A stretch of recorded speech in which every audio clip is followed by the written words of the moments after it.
So good evening, everybody. Welcome to this episode, forgotten the episode number, 76. Now, I'm going to make an apology before I start. I'll go into it in more detail, but we're using some different software today. Hopefully it enables me to be a little bit flashy. Starting with now, here is my co-host, Horlicks. Hello. Horlicks. How is everyone this evening? Just a bit of a curiosity question. When I didn't have you in the stream, could you still hear what I was saying? Yes. Oh, brilliant. Okay. So yes, you can't talk about me going back without me knowing. Right. Okay, that's fine. Right. So basically, just to catch people up on the situation, YouTube has, without warning, stopped using Google Hangouts as a broadcast software. We discovered that on the 1st or the 2nd of August. Poor old Adrian was having a bit of trouble, and he says to me, "Oh, can you help me out?" I said, yeah, fine, I'll give you half an hour. Cut a long story short, 4.5 hours later, about 4 or 5 in the morning, we found this software, StreamYard. There's one or two things it doesn't do as well as Google Hangouts, but there's a lot of things it does a lot better. For example, I'm going to go through the comments. Or do you want to go through them, Horlicks? It's up to you. Right. The only thing is, right, we're actually going to start displaying comments on the screen, so you'll know when it comes up. So when you watch it back recorded, if you're not watching the chat on the side, you'll actually be able to see it on the screen. However, only I, as the host, can select comments, which apparently is something they're looking at changing. So I actually have to bring the comments up, and then Horlicks reads it, because Horlicks' job is to do the comments because he does it so well. So first comment is from Love Minis. Oh yeah, wheels on the bus go rounds and rounds. Absolutely. Yeah. And then Roger Kendall. Yeah, good evening all.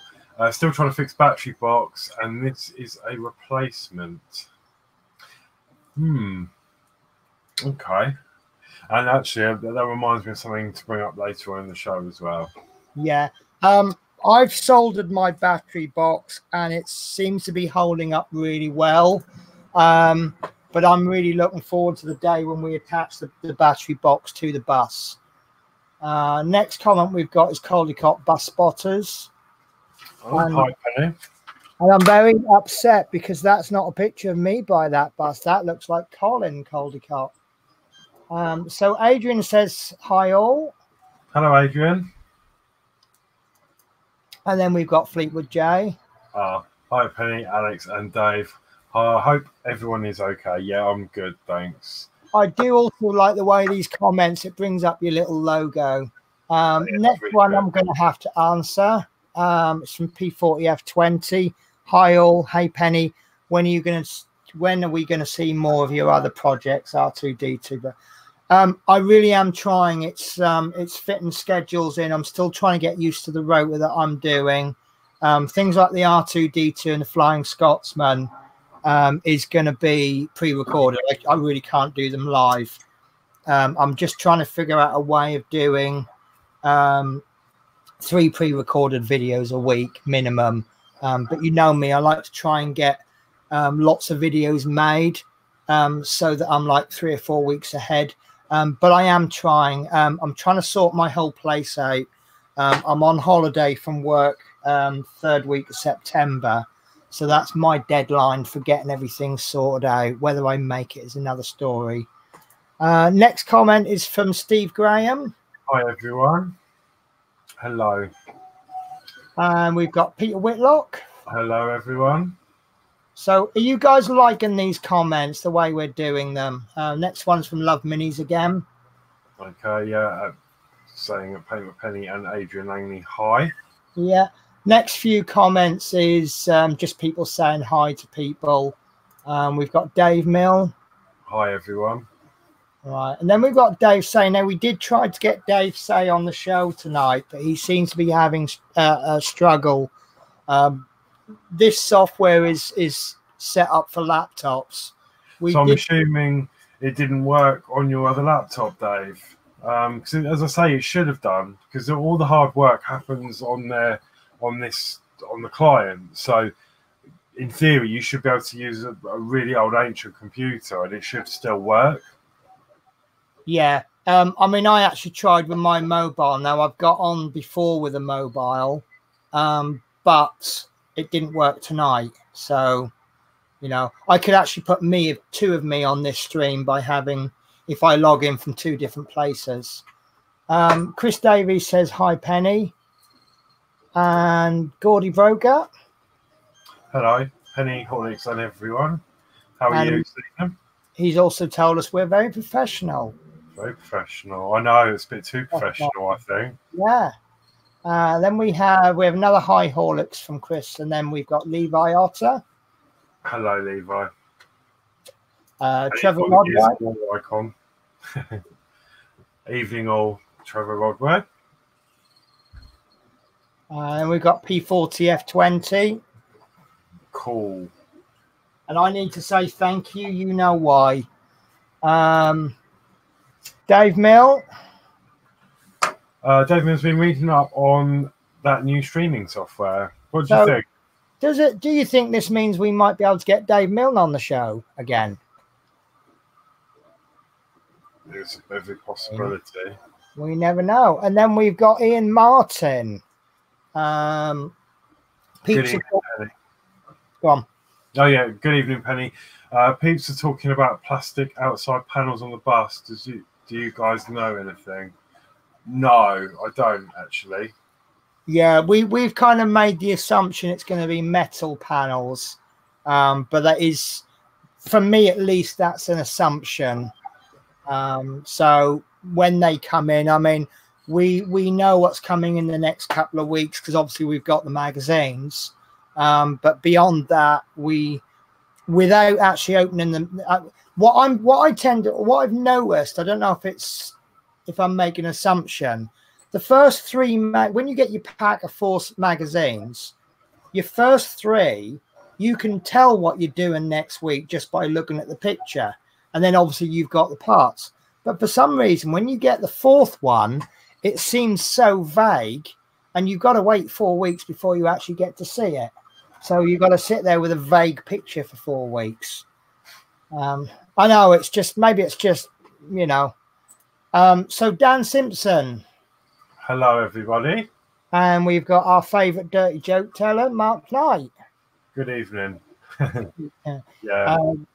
Chris Davies has responded as well. And we've got Brooke Bond. Good evening, everybody. Okay. Michael Johnson. Most of these are just sort of hello, how is everybody? Because obviously everybody's friends with everyone in the chat. So, and I encourage talking to each other as well. So I'm very happy with that. But there's Michael John Wicks with a lovely picture of a cat. Oh, yeah, he's got to be back now that he's got his computer to work again. Caldicott Spots. Yeah, it's Colin, you're too shy. Yeah, I am too shy to stand in front of the bus. I forgot about that. So, Dan Simpson, I'm loving the train bill. I really am trying to get that train bill going again. I'm just really struggling to find the time at the moment. Once I'm used to my work schedule, I kind of wasted last week because I'm so unfit. And being a spare, you now do a lot of stuff that isn't bus driving. Like when I went in Sunday morning, we had to test all the machines. So it's jumping up on a bus, book into the machine, test it, and then jump off. So although it's not driving, it's different work. And to be honest with you, this week has been, you know, I thought, oh, right, I'll get up nice and early, do a load of work, go back to bed for an hour, and then go and do a day's work. But I've just been getting up at like noon. I'm just so exhausted. In a couple of months, I'll be totally used to the job and I'll be able to go all day. So Trevor Rodway says, how's Chris Davies? Lily, I don't recognize the name Lily. No, Lily. Hi. My granddad is Mark the Tart, and he says He says hello to you, Penny. So hello, Mark the Tart. Steve Graham says, yeah, very clever. Chris Davies is more hellos. Trevor Rodway. Yeah, fine, mate. Enjoyed your video the other day. Very good for a first time. So I think that's for Chris Davies. Yeah, that's good. Okay. I mean, I did well. A few of us have been doing some testing as well, and to be honest with you, I originally I intended to just do some tests and then delete it, but I think they turned out quite well, so I've left them on there. I think some people have enjoyed them. So Michael John Wicks is enjoying the new layout. You didn't like it at first, did you, Horlicks? I didn't know. I looked at the screenshot and thought, nah, that looks like one of those VTech kids' laptops. And I thought, nah, that's not professional. But actually, it's all right. Yeah, I mean, look, I can remove the little logo in the corner, but they want to charge $20 a month. And I've got to be honest with you, at this stage, I don't think it's a viable option. I don't think I get enough for the money. And to be honest with you, right now, I'm loving this software so much. I'm actually quite happy to advertise what it is. So Dave Milne has been asking Dave, say what iPad you got. Mark Knight says, hello, Gordy Broker. Mainly conversations with each other. Yeah.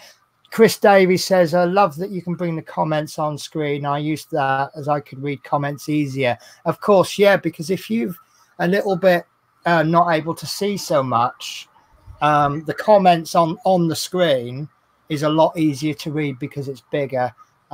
Sometimes I forget that I wear corrective glasses so I can read all right. But, you know, sometimes you forget other people may struggle a little bit. So Gordy Broker is looking forward to Mark Knight's jokes.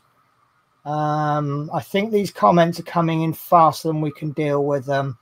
Strever Rodway says stick with it. I'm just going to skim through them now. Chris Davies has got a stream lined up for the 13th of August. I'm really looking forward to that. Issue 1 of the Jag. I will definitely be watching. I don't know if I'll be watching live but I will definitely watch. Do you right, Horlick? Shall we start singing "Happy Birthday" in advance of tomorrow? I suppose we have to, really. Oh, okay. Then I hate singing, but here we go. Happy birthday to you.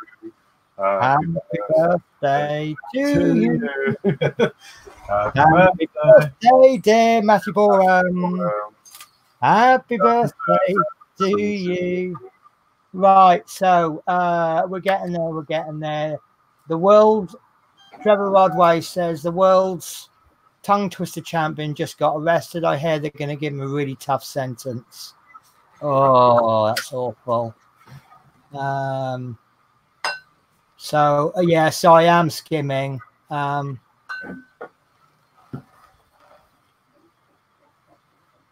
So, and Dave Mills' birthday. Okay, happy birthday to you. Happy birthday to you. Happy birthday, Dave Mills' wife. Happy birthday to you. Right, shall we do some building? Yeah. Right, so we've got two issues to get through because I wasn't here last week. I am just going to actually stop. I watched the stream back last week when I got to bed. Two comments I want to make. Firstly, I hated it. I'm sitting there watching the build, and I'm like, wow, that looks really, really good. I want to build it. So I've been sitting on this issue, obviously, now for over a week, and I'm like, oh, I want to get in with it. And watching it kind of being built and played with is making me go, oh, I really, really want it. So I'm like, yeah, I've been looking forward to today. It's been absolutely brilliant. Secondly, I've said this to the guys, so I'm going to bore a couple of you by repeating what I've said. I watch things like Game of Thrones chat shows and Warhammer painting shows, and you basically the format is you have 4, 5, 10, however many guys talking about the subject, and They, sorry, yeah, and basically you're looking at a panel of experts. I mean, some of these Game of Thrones streams, they know absolutely everything. They really are experts. That's how the stream came across to me last week. Was a little panel of Route Master experts, and the way they handled the questions, the way they threw them away around to each other, I thought it was absolutely brilliant. And yeah, it was spot on. And you know, I say this jokingly, but I almost considered saying, right, you know what, guys, you guys have the stream every week, because it's you've done a much better job than me. Right. The next thing is, I'm not going to do the build the same as I did last time. I'm a little bit, that space isn't brilliant, but you guys have seen me plug wires in. So I'm just going to plug the wire in off stream. Then I'll just bring the wire up to the roof. And then, because obviously my camera won't reach all the way around to the other side. And then, so I'll plug them in, and then we'll do the test. And then I'll pop the bus back on the shelf, and then we'll crack on with issue 77. You don't really need me to watch me put plugs in, do you? And excuse the dark lighting. The reason for the dark lighting is because I know we're going to be doing testing of wires and things. So I've put the bedroom lights off, so just so that it's a little bit darker. So let us have a look at what we're doing now. This is one of the things that I'm really pleased with. We can now actually bring the magazine on the screen and still keep us on. Oh no, that's me. See, if I want to be selfish and just put me on, I can go, look, I'm the center of attention. But we'll do this. We can also have just have the magazine on if we want. So we'll try this view. If anybody has a little bit of trouble seeing it, just stay, and then we'll just change the view. So I have waffled on for 20 minutes. Can you believe that, Horlicks?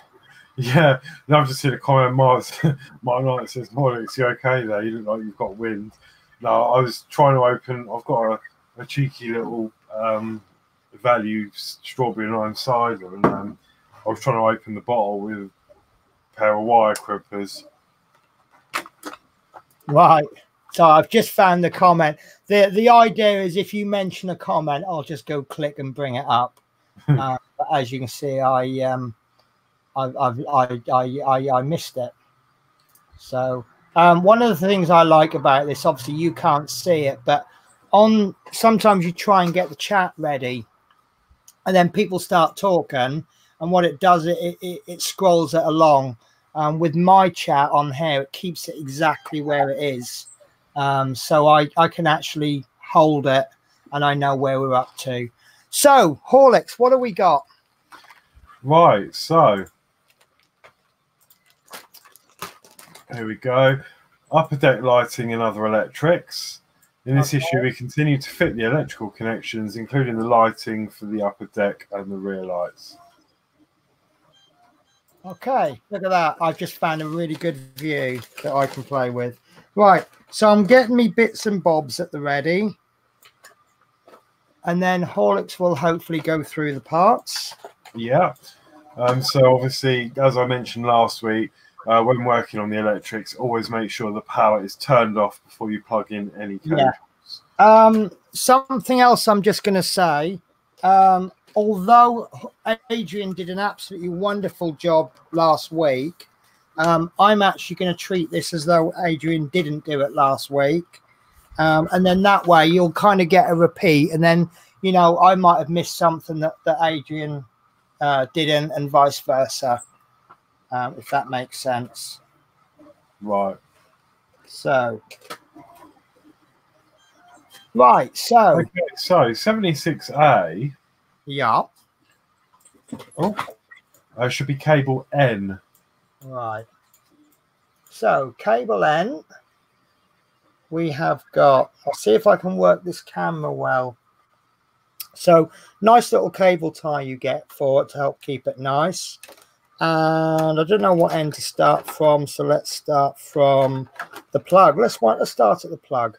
So we've got a small connector there labeled with an N.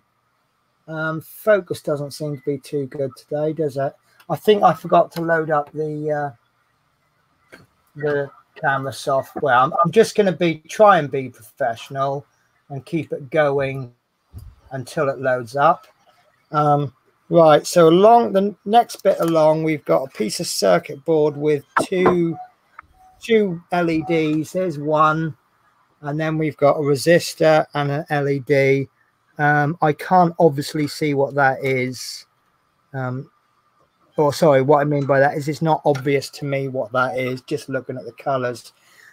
If anybody knows what blue, gray, and black is, with a gold on the end, I think gold means 10% tolerance.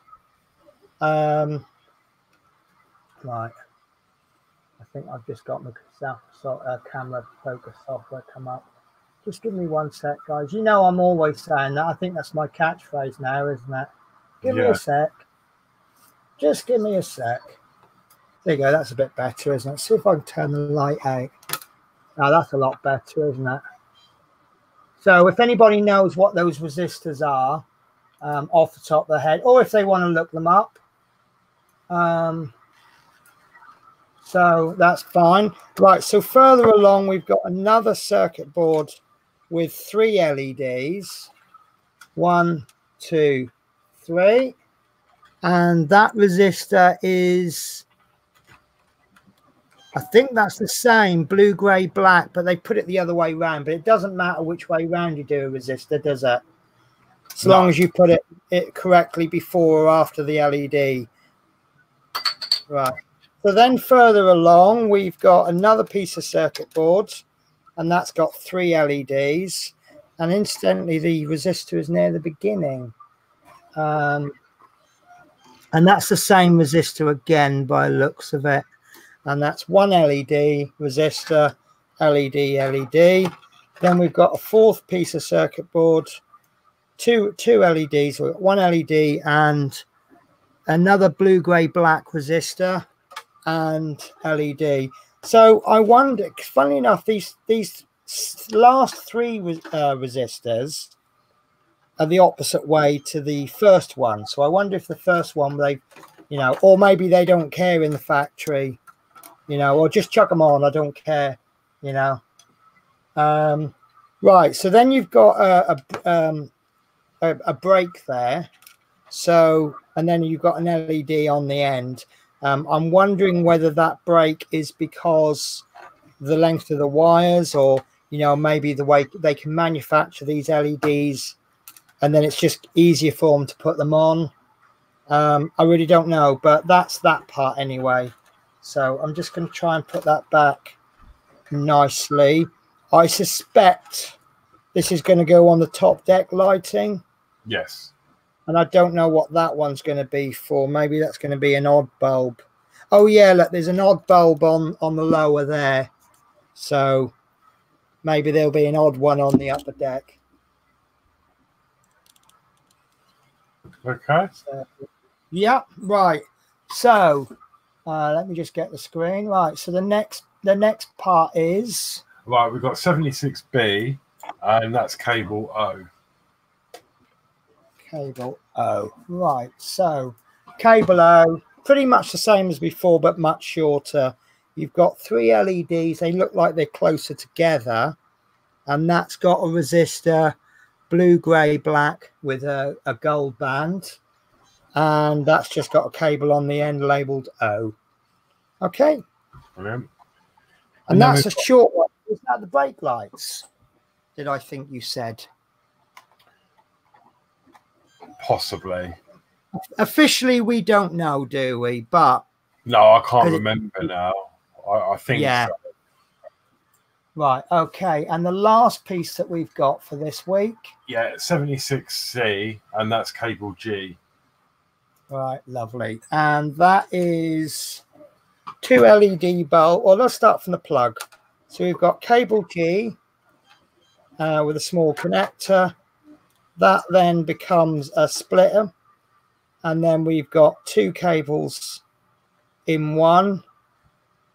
So obviously what they've done is they've soldered both of the reds together and both of the blacks. So obviously when this is powered in, it's going to send power down both LEDs. And that's those. Cool. Michael John Wicks has said that he thinks the odd bulb will go over the stairs. Brian Barr has said 68 ohms plus or minus 5%. So I believe you. I don't know resistor codes on you know, I know like the 200s now because I've dealt with them, but 68, that doesn't sound like a lot, but there's a lot of resistors in them. So I suspect it's probably more than enough. And then Dave Milner said that those 3 bulbs is the brake lights. And Adrian is saying it's 65.5. So it's round about 60, 70 ohms for that, those resistors. So what are we going to do first then, Horlicks? Right, okay. So we are going to get the page up. I've kind of pushed at Horlicks a bit too much there, and we've ended up skipping over the box. But it says, when working on electrics, always make sure that the power is turned off before you plug in any cables. So I'm actually got the batteries removed from the battery box. So okay, so step 1 is to connect cable N to the free socket on the end of cable N58C already attached to the circuit board. The LEDs on cable N76A are the lights for the ceiling of the upper deck. okay, well that's really complicated, isn't it? So that's gone in. No, maybe that's upside down. Maybe I did try to put it in the right way. I noticed last week some of my... There we go. That's gone in fine. So nothing to show you really. I don't think you can see it from there, but there's the end of the cable there. You see now why I'm just going to do it. Yeah, you can't really see it, but so I'll lay this on top of the bus for now. I'm just worried about getting the cables tangled up.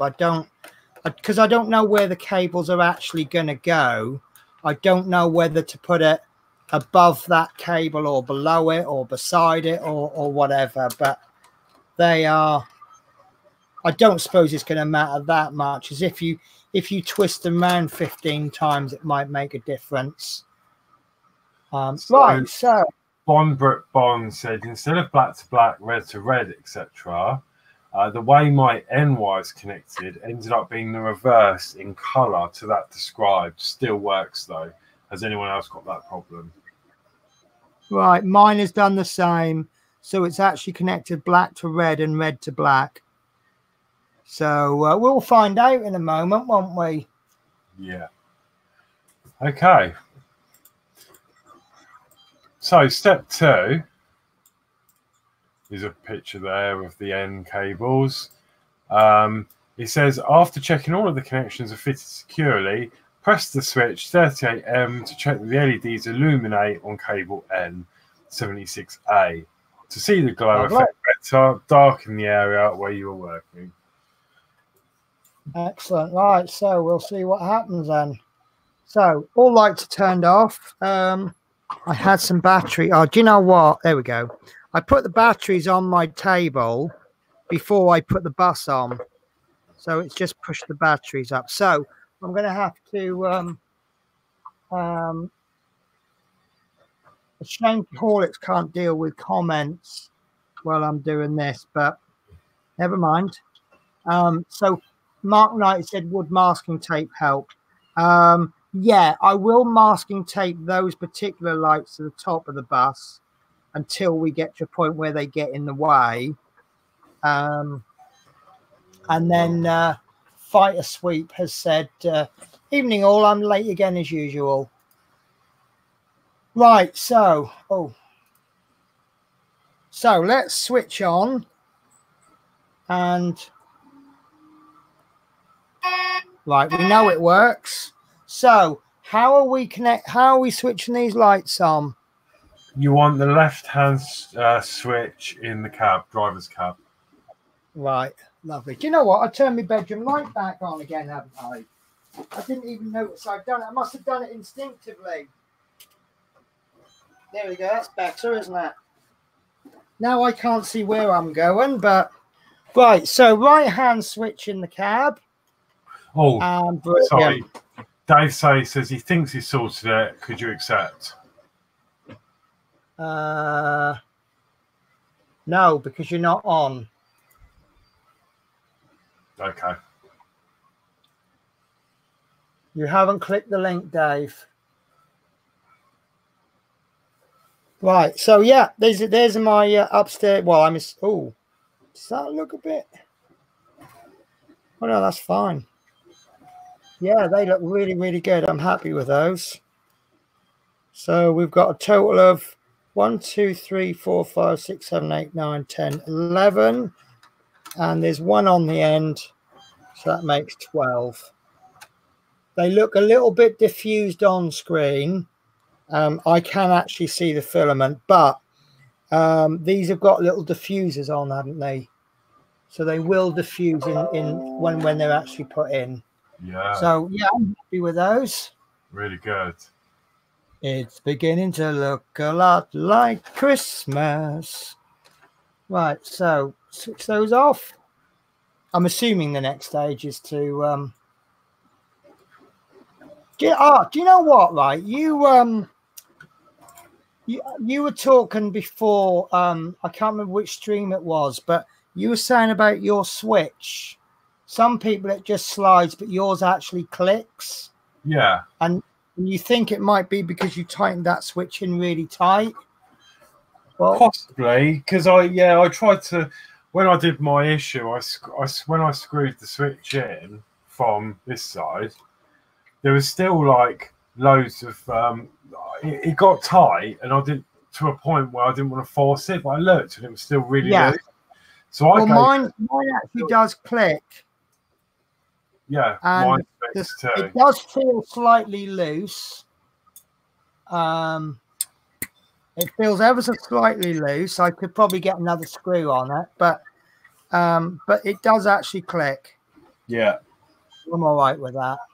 Right, okay, so what's coming next then? Right, so you need to plug cable O 76B into socket O of the circuit board. Right. Okay, so O is the one that's got the 3 LED short board.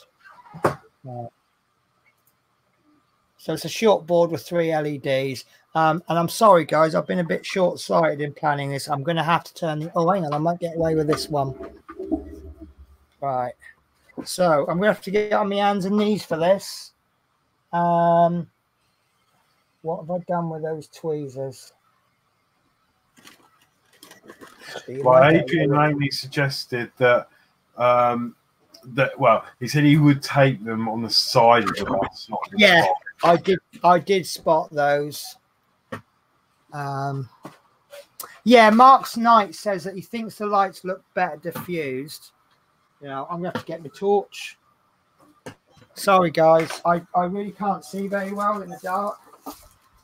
Well, yeah, because it's weird. Because I'm probably right, but I'm surprised the Routmasters didn't have gas lamps. Maybe some of them did, because I had an old Caravan, and it had like gas lamps in them, and it had like I think you lit them like Bunsen burners, and they had like gauze on which produced the light. But where would the gas come from? A bottle in the back. Oh, I don't know. I wouldn't be happy with that. I don't know. Just that's sort of the era, I thought. I suppose it'd be a bit annoying. You should have to change the gas every night. Yeah. Well, that'd probably be the apprentice's job, wouldn't it?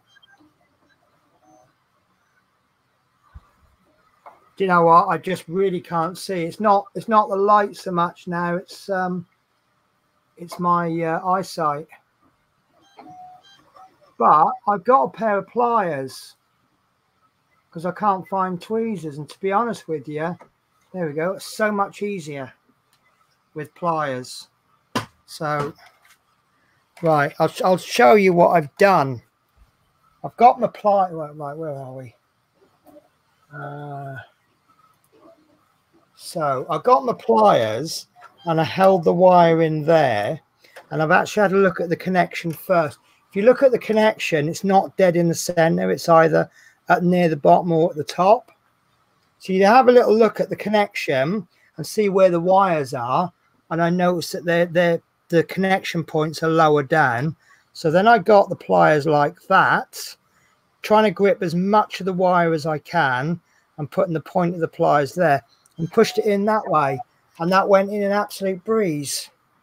So, right. So do you want to just describe what we've got to do next? Talking about breezes, Martin Knight said just fart into the canister. Yeah, that would work. So maybe they would feed the apprentices baked beans, and then they could fill the canisters up at night. Yeah.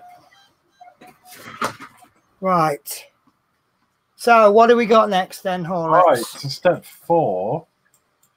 Press the switch 38M in the driver's car to illuminate the red LEDs on cable O. So that is the same one that you clicked on earlier. And then also press the brake pedal to see that the LEDs become brighter.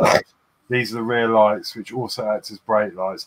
And actually, I'm so sorry, I've forgotten who mentioned it, but someone had a problem with their brake lights last week. And we suggested push the brake pedal a lot firmer because it didn't have much play in it. Did that work, if you're watching?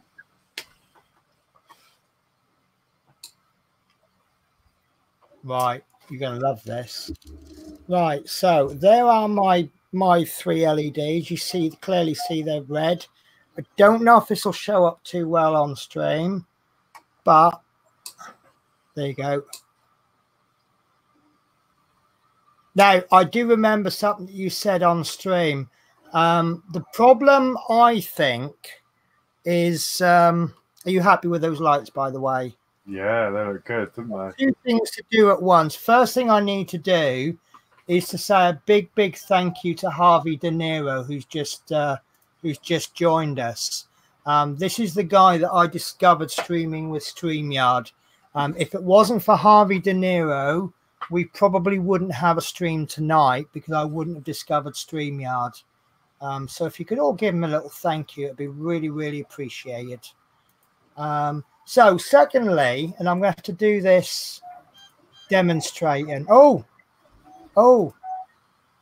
that's all right. I didn't have anything to share anyway. Right.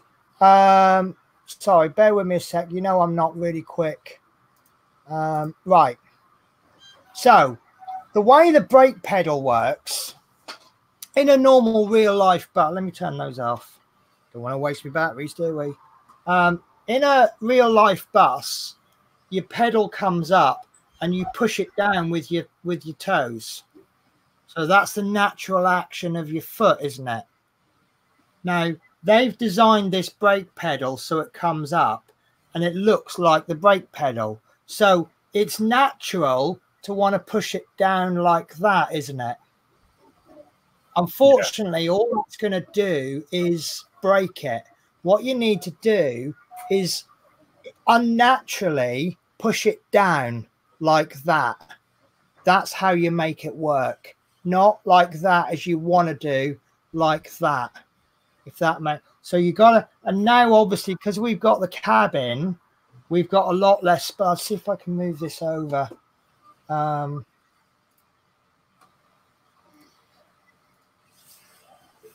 So I don't know if you can see that. Not really very well, right? Because we've now got the cabin, we've got a lot less space to play with that brake. So it makes it even harder, but you got to kind of get your finger in and then push it down with the side of your finger. That's how I'm finding it.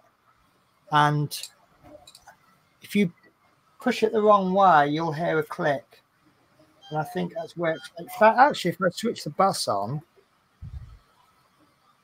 I wonder if that'll work without the light switched on. Oh, brilliant. Excellent. Right, I'm going to show you this because this is brilliant. Right, so if we turn the interior lights on, I'm just trying to get this.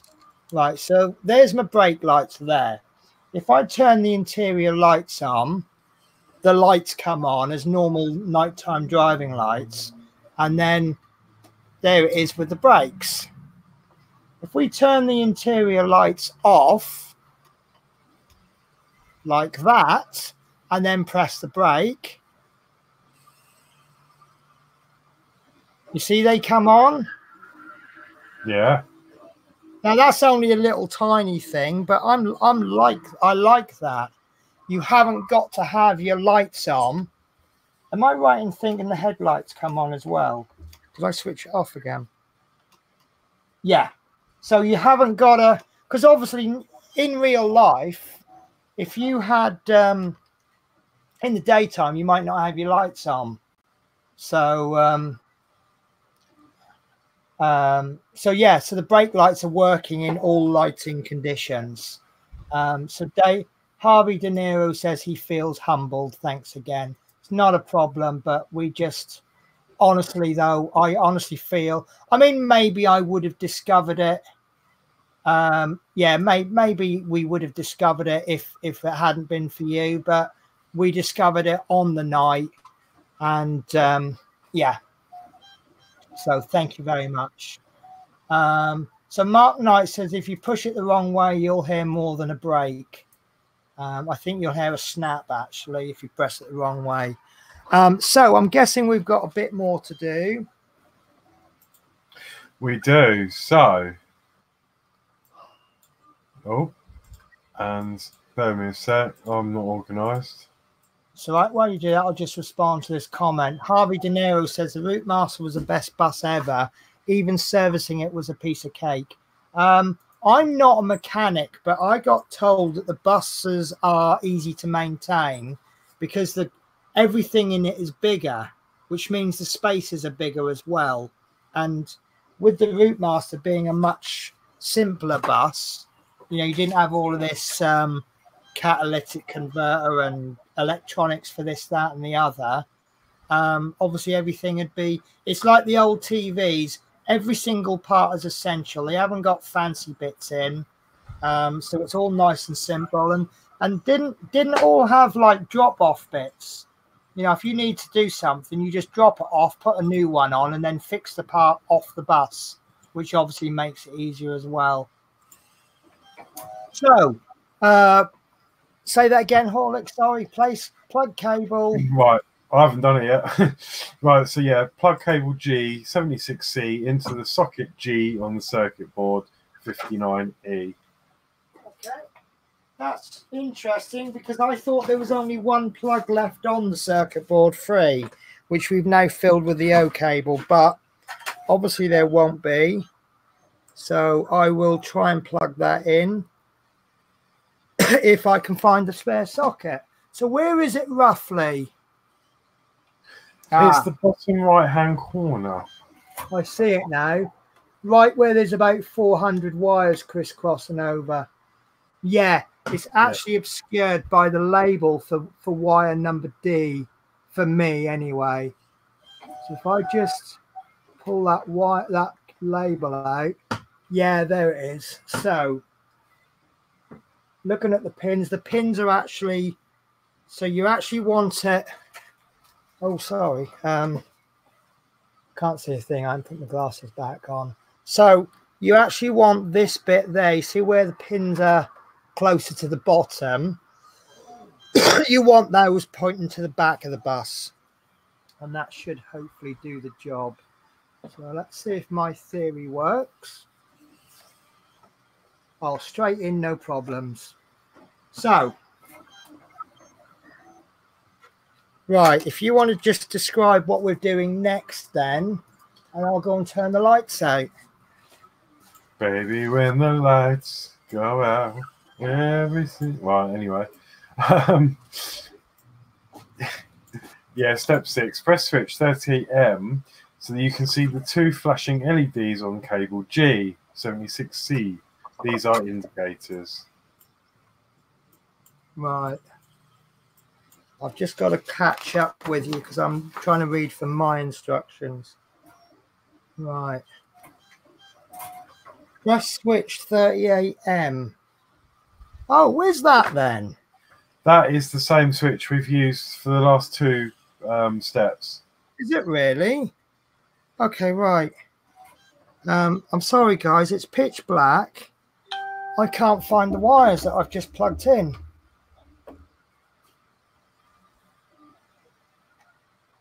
There it is. I actually put it there. I tucked it in there so I could find it. And right, so let's do the big switch on. Press the switch. And that wasn't switched on, it was switched off. So towards me. Oh, that's interesting.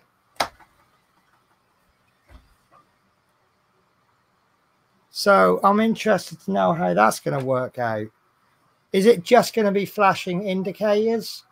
So we won't actually be able to see them? I suppose it's like the side light, the hazard lights.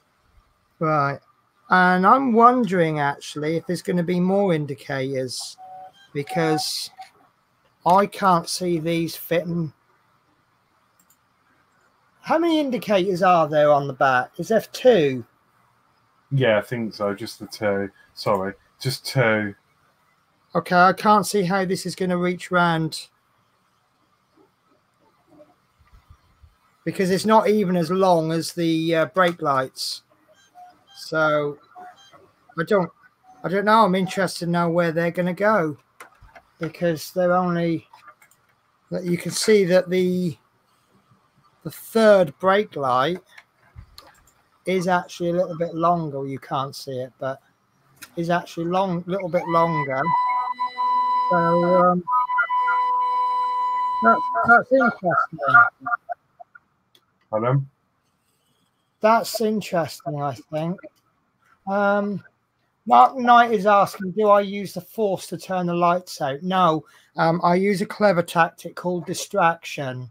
I get Horlicks to read the instructions, and then while he's reading the instructions, I've run off and turned the lights on or off. So Michael John Wicks is saying that this part is very tricky. Took me a whole day to plug everything in due to having eyesight problems. Yeah, I am struggling, but the reason I struggle is my own fault. I wear separate reading and driving glasses, and I can't be bothered to switch them, you see. Just for a couple of seconds, I'll just put up with it. But sometimes it's actually easier for me just take my glasses off and just get in really close and look like I'm completely blind. It does actually scare my passengers when I take their ticket off them and I'm reading it like this. And they're like, right, so Trevor Rodway thinks we need Duracell batteries to operate this many lights. Yeah, the better the battery, the more, the longer it's going to last. I'm just going to run off. Right. Are we happy with that issue? Are you happy? Yeah, that's good. That's still all lit up. I'm a bit confused why we're adding lights now if we haven't even built the roof panel yet. I would have thought we would have done that like we did the first lower deck, put all the lights in, good and down, then plug them in. I think that most of the wires that we're doing at the moment is ones that we won't be able to do once we get the roof panel on. So maybe some of them go through the roof panel to get to somewhere, or maybe there. I don't know. But I don't know if we're going to plug anything else in there. I don't think. Have we got anything that we can plug in? because I'm wondering where the extra indicators, because people are now saying there's two indicators on the back and 2 next to the mirrors. So where's the power going to go for the mirror front ones? So that's interesting. Unless there's a... Oh, no, it wouldn't be, actually. Is there a break in the indicator cable? There is. No, yes, there is. But...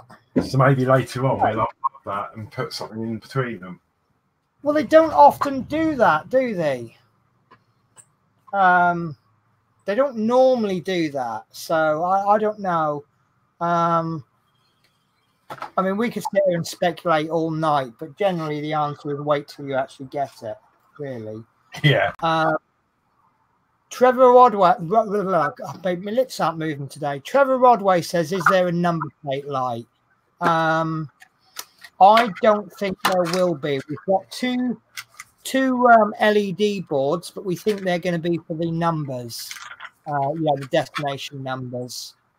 Mark Gosborne, evening all. I have an issue with the rear lights. The Routemaster up until refurb in the 90s only had one brake light in the middle of the above. Right. Okay. So, obviously this build has been modeled on this bus. But my understanding is that we're building one of the buses that first came out. So do you think that maybe this bus had been modified and then changed? Sorry, it'd been modified. It come out like original, and then it had been modified to perhaps bring it up to spec. And then it was modeled on this bus, forgetting that it had been modified. Because also don't forget that there is a model of this bus, not of the Routemaster's. Every single Routemaster is RM. It's a model of RM857. You know, it's like, to me, it's like saying if I done a model aircraft of an F-18B, and then I complain it's a 2-seater. Well, of course it's a 2-seater because the B version is the trainer version with the extended cockpit with 2 seats in, but it's a model of the B spec. So we'd have to sort of work that one out if there's any experts that know. Mark Knight is saying, Trevor Rodwell, I suppose you could add a number plate light. Yeah, I guess that won't be difficult, because if we've done the little mod for the front light, I suppose that'd be really easy, wouldn't it? So Ian Martin, great stream. Steve Graham, might be better to sort a power pack. I'm actually going to be looking into doing that. If I can get 4.5 volts power supply, and what I'll do is I'll just cut the end of the battery packs off and I'll connect that to the power supply. So Trevor Rodway's on, because you know what happened last time you tried to cut power supplies off and plug them in. That was a Chinese plug, and I didn't know it had a power. I'll fill you in that story. I've got some little aircon units, and they came with Chinese plugs, but they didn't give us a UK adapter. So I asked around. I asked loads of people. I said, "Is it as simple as cutting the plug off and putting a UK plug on?" And everyone's like, "Yeah, fine, not a problem." I even then checked YouTube, and YouTube showed me how to do it. A little 3.5-minute video on how to put a plug on. So I cut this Chinese plug off and I put the UK plug in. I plugged it into the wall and the whole thing goes bang.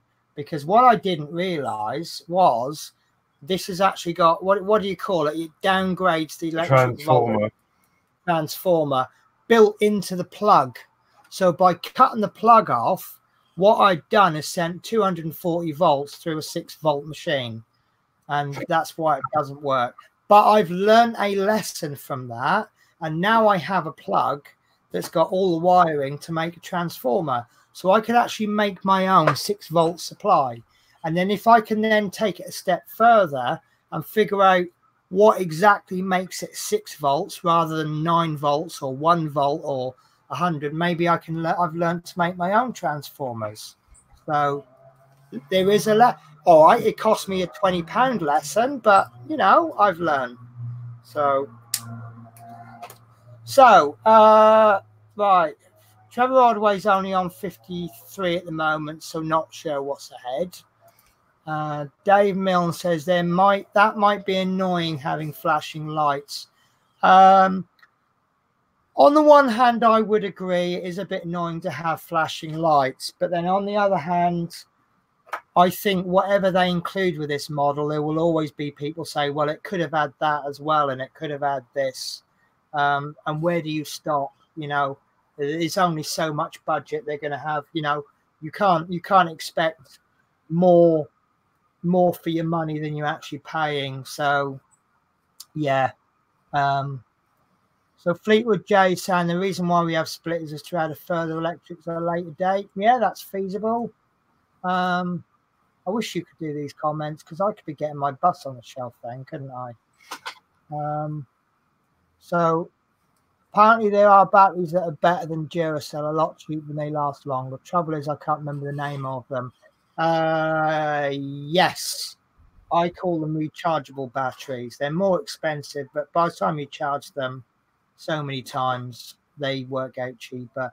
Personally, my favorite brand of batteries is Tesco's own brand rechargeable. You're talking pennies less than, well, quite a lot less actually. And I don't think you get that much less power out of them. So Michael John Wicks is a bit disappointed with the indicator lights. They could have made them alternate between flashes. Yeah, again, there's a lot they could do. But we now revert back to the original excuse. This is a basic model. Experts can take that a stage further if they want. So, but this is why people like Mike Lane and Model Mods exists, isn't it? That maybe they can do mods. There is a way around it. What you could do, yeah, if you wanted to mod it, you could get a little micro switch and solder it in line. Yeah. And then conceal it somewhere. And then when you turn the lights on, it wouldn't come on. And then you could like flick the switch if you wanted the indicators to come on. Yeah. So yeah, there could be ways around it if you wanted to.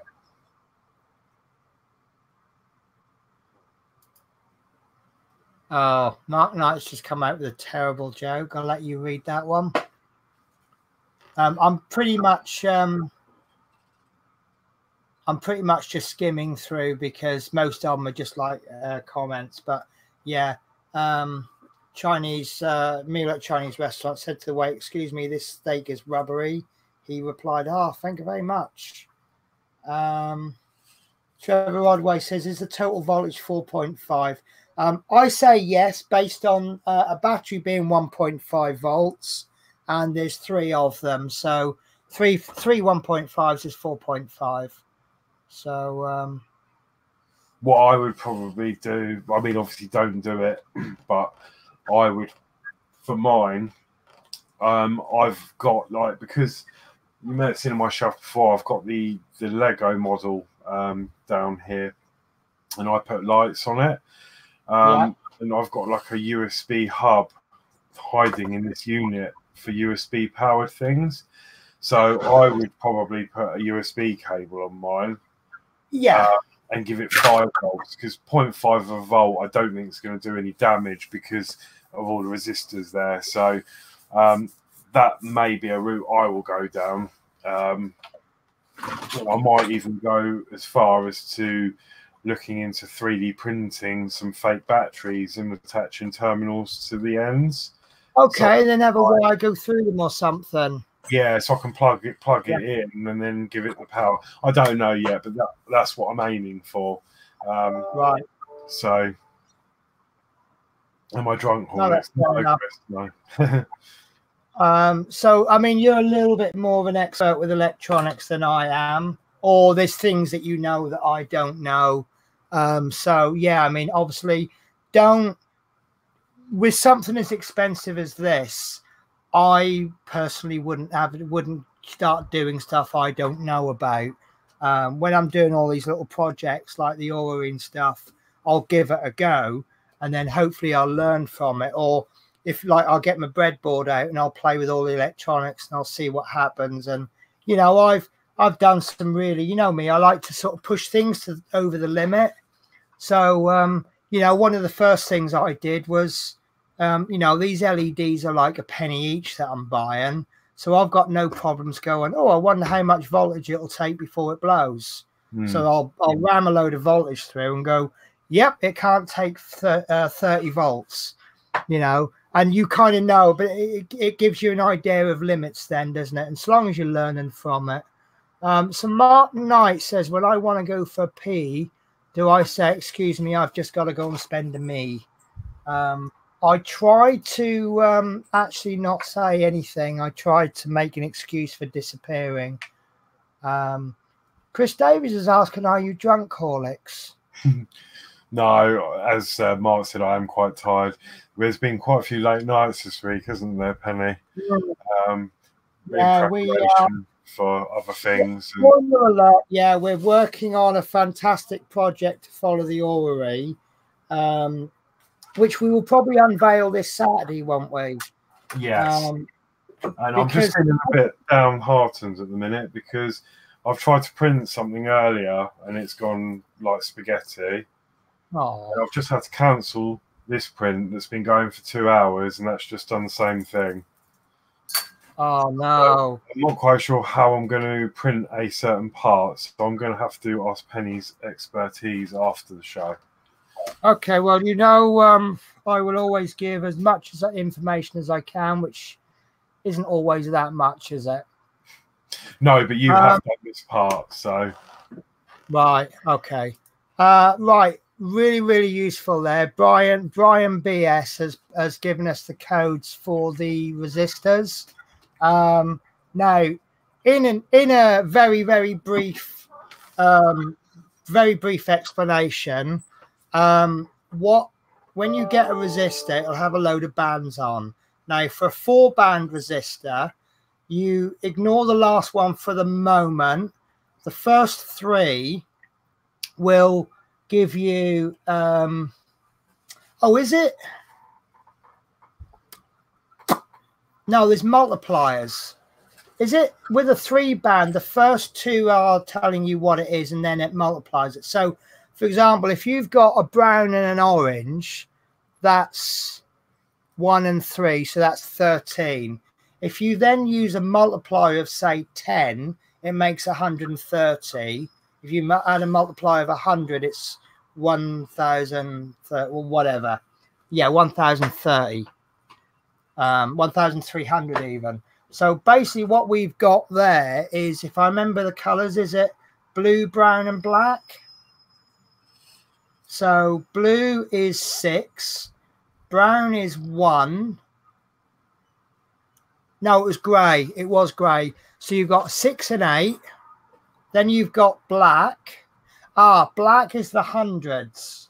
So there's no, so it's 0068. And then the gold is the tolerance. So it's give or take 5%. So if you had a brown, black with gold, the brown, black means 100 because 100. Oh, hang on. If it was black last, wouldn't it make it 680 for the resistor? Oh, I can't remember. I might get to have another look at it another week. And then with the gold band on 100, that will make the resistor but anything between 95 and 105. And usually all of the resistors we've tested, they work within those tolerances, don't they? Yeah. Mark Osborne is saying you'd have to work out the size of the capacitor to make them flash alternatively, or you could do an Arduino, I suppose. Paul is asking me why I've dressed as a tube of toothpaste. I've got my US football shirt on with, used to have my name on the back, but not anymore. It's kind of come off in the wash. Right, so when I see lovers' names carved in a tree, I don't think that's sweet. I just think it's surprising how many people bring a knife. Oh, that's a good point. I like that. So when you see names carved in a tree, doesn't think it's sweet. You're just surprised at why people bring a knife on a date. That's a really, really good question. I like that. So yeah, Brian says, so blue, grey and brown would be 680. So do we think we've got 680 resistors in there then? We'll have another look next week. Yeah, if you ever, I think you've mentioned this one a few times, haven't you, Mark? If you ever get caught by cannibals, argue with them, as they don't argue with people that disagree, don't agree with. They don't eat people that disagree with them. Right. So, shall we move on to the next episode? Yeah, let's tough build this one. It's going to be really tough. Just out of curiosity, I haven't opened it, but I had a look, and I can be quite complimentary or I can be quite critical. Would anyone have a preference how they'd like me to be? No, I'll tell you what. I'll say everything about it, my thoughts about it. You know that this episode, like everyone like this, is my own personal opinion. So I am going to open the packet because I won't get it out otherwise, will I? So are you sure you can manage all these instructions by yourself, Horlicks? Yeah, I think so. Okay. If you struggle, just give us a shout. Right.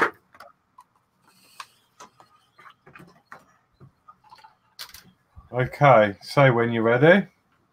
I am ready whenever you are. Okay, so Schoolboy. With this issue, we supply another figurine who will fit on any of the seats on your model. A typical schoolboy, complete with a tie, cap, and satchel. Brilliant. This youngster is probably on his way to or from school on the number 11 bus. School children in London and the suburbs usually had to take the bus to school, as they still do today. Right, well, I actually think he's on his way home from school. Anyone want to speculate why? Yes, because his shirt's out of his trousers. That wasn't the reason I was thinking, but yeah, okay, I'll go with that. There's two reasons. In my experience, there's a little old lady sitting downstairs, isn't there? Yeah. Little old ladies tend to come out about 10 o'clock after the rush hour, right? So if this guy was going to school, he would be on the same bus as some little old lady doing her rounds at 8 o'clock in the morning. Secondly, there's also a football fan on the bus. Now, I think that might be a bit too early to be going for a football match. I think the match is a later kickoff, like 3 o'clock kickoff or 5 o'clock kickoff. And this schoolboy's on his way home. So is the old lady on her way home, and the pipe smoking man is on his way home. I think this schoolboy has 2 or 3 buses to catch home. Maybe had a little bit of a kick around with his mates after school as well, and he's actually getting the bus home. But that's just my speculation. So right, so there's only one place I can place this schoolboy, I'm afraid, and that's at the front. This is going to be upside down, I'm sorry, but you can only really place him at the front over the driver's seat, can't you? Because that's the only place I'd ever try and sit on a bus. Yeah. Now, because he's a little bit smaller, he's actually a perfect fit for that seat. That I couldn't ask for better. Look at that. He's got his legs swinging in the air because he's a little bit too short to sit on an adult seat. And he's got his hand there because he doesn't want someone sitting next to him, because no one wants to share their seats with anyone, do they? So, yeah, I really like that figure. It's added yet more character to the bus. Yeah, if that was a school kid these days, he'd probably be on the phone. So I'm going to go into critical mode now. I really don't like the paint job. It's quite a lot of overpaint on it. I don't think you'll notice it too much by the time you got the windows in. But some of the paint in his hands, it looks a little bit, he looks like he's a bit disabled there with that painting. But I like the little skull badge. Yeah, overall, I like that figure. I think he's just looking forward to sitting on the top deck, sitting over the driver's seat. My guy is happy because that seat is available, because I was always very disappointed if someone got there before me. And I've been very lucky that this figure has come in one piece. I've not had one broken figure, and I know not everyone can say. There's quite a few people that can't say that, isn't there? Mm. Yeah, it's like the man, he had the umbrella that was snapped off, and yeah. So I like that. That's going to add more character. I've now got 2 figures for the top deck. Well, we got 5 figures, haven't we? Yeah. We've got Twiggy, which I think she's downstairs looking for a seat. The little old lady who's looking with disapproval at everybody on the bus. And then you've got the man with the bowler. Oh, no, yeah, the man with the bowler hat and that. He's upstairs. And I'm sure there's another one. There's a footballer. Oh, footballer. Yeah, he's downstairs. In fact, actually, I'll place him on the bench seat opposite the woman, which would explain why the woman really is not looking too happy. So she's probably looking at the football fan with disapproval. That's my story with my bus. I know if you want backstories about people on the bus, I would say the best one is probably going to be Fleetwood J, because he did an absolutely amazing video on all of his characters, and he's bought a few more and added. It's just got so much going on. It's such a busy scenario, isn't it? Yeah, definitely. Yeah. Mark Knight is saying that I could use the figures to gauge the scale for 3D printing. Yeah, I could, but there's a little bit of a... Some people are saying the figures are too big, and they're not quite to scale. I think it's a case of you're going to have to put them where they fit, and just refer to Mr. Bowler Hat Man as John Cleese or something. I know bus seats they have a minimum spec. They're not designed to give you tons of room, because if you had more room, there'd be less seats and the bus would be less cost effective. So they give you, I've sat on long distance coaches and I've had I've been like this. But from National Express, you get just enough space, but not enough space for absolute luxury. So Horlicks has brought up the Routemaster next week's build. Yeah. Have a little read of that while I just pop my seats away. Yeah. So next week, a second section of the framework is fitted to the underside of the upper deck. So where it says second section, to me that looks like perhaps the last section. Yes. So yeah, that would be really good, and that will really make that rigid. Yeah. I'm really happy with what we're getting next week, because as you know, I tried to gauge 2 magazines together. Now 76 is I like 76 for the lights. And then if you look at 75 and 76, we've just done all this circuitry, and the whole bus has come to life. So on the basis that 76 I enjoyed, 76 and 77 was a nice average of the two figures, two magazines. So that means next week has to be a good one for me, because a figure is no building, and regardless of how much you like the figure, no building isn't the best episode. Now, what I've been worried about is we fitted one half of the strengthener to the upstairs, and every week that we don't add anything to it, it's got more opportunity to permanently bend in the middle. So although it looks like all we'll do is just pop a bit of metal on and pop a couple of screws and it'll take 2 or 3 minutes to complete, it makes me very happy because it's going to straighten that, and I'm then feeling more confident with those seats.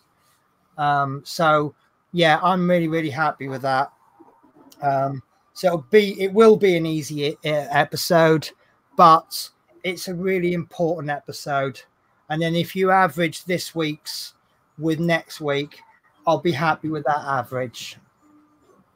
So do you agree with that? Yeah, definitely. Yeah. I'm just wanted to bring something up. We actually had an email. I don't know if you've seen this yet, Penny. Oh, yes. You mentioned this to me and I hadn't seen it. Oh, I'll just... Okay. Yeah, sorry. So, yeah, I won't show it. I won't show it. I'll just read it out. Okay. So, it's from someone who's emailed in with... looks like they've actually CC'd us to what was said to Hachette. And apparently, according to this person, I won't mention names because obviously I don't know if they want to be anonymous or not.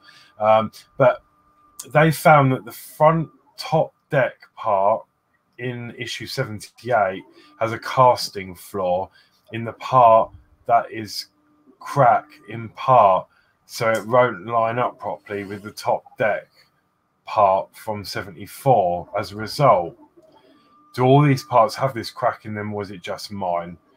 Going to take the part from 74 off the bus and join the two parts off the bus and hope this solves the problem.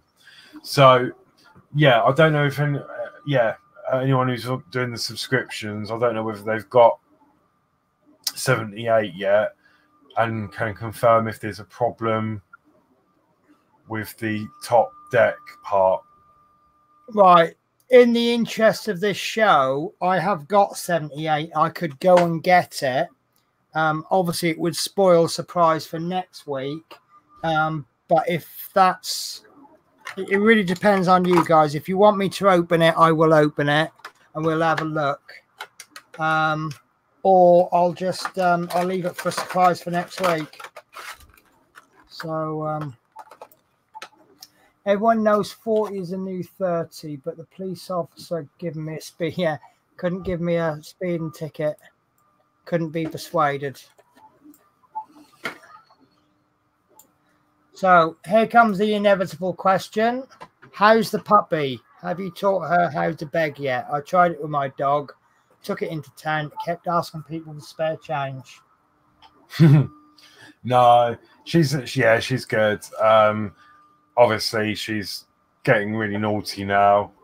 Loves chewing things and stuff, but that's obviously to be expected. I know it's not great because obviously you don't want her to be naughty. But I do think it's great because it just, to me, it says that she's comfy and home. So, yeah. Okay, so right. Michael Wick says he's not had that problem. And he's got a subscription.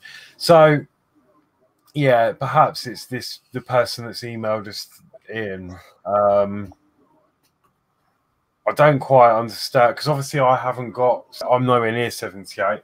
I have got magazines this week, so I will be I'll have another video Monday. But yeah. Obviously, you haven't even seen issue 78 yet, Penny. So I haven't opened it. I'll tell you what I'm going to do. I'm going to spoil the fun, and I'm actually going to say we'll do it next week.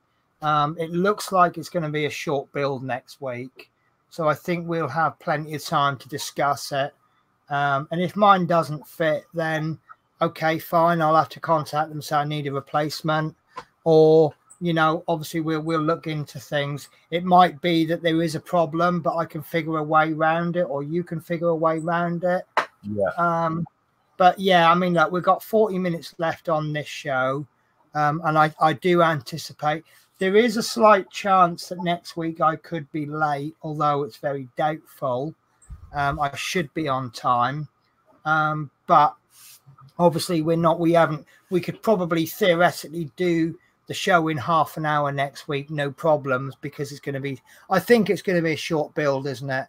6 or 7 screws, and that's it. And I get to play with something I've not played with for a long. Do you remember we were complaining about so much screwing? Yeah. With all the sets, and now I'm saying, oh, I ain't used this in ages. I ain't used it at least 3 weeks. So, but it's like me with my bus routes. I've now been spare for 4 weeks. Right, Dave Milner saying that he's heard the bodywork is going to be ABS and not metal. Okay, I don't have a major problem with that because I've always said, you know, if it doesn't need to be metal, you might as well make it plastic. Plastic is going to be a little bit weaker than metal. But I mean, you can get some really nice. We've got some parts that you really don't believe it's plastic, don't you? Yeah. Let's look at one. Oh, this one's not really been painted like that, but if you put a nice gloss paint on a bit of plastic, you can make it look like metal. So, and also, if it's going to be all metal, it'll be, I don't know, I'm 50-50. It's a nice strong metal would be good.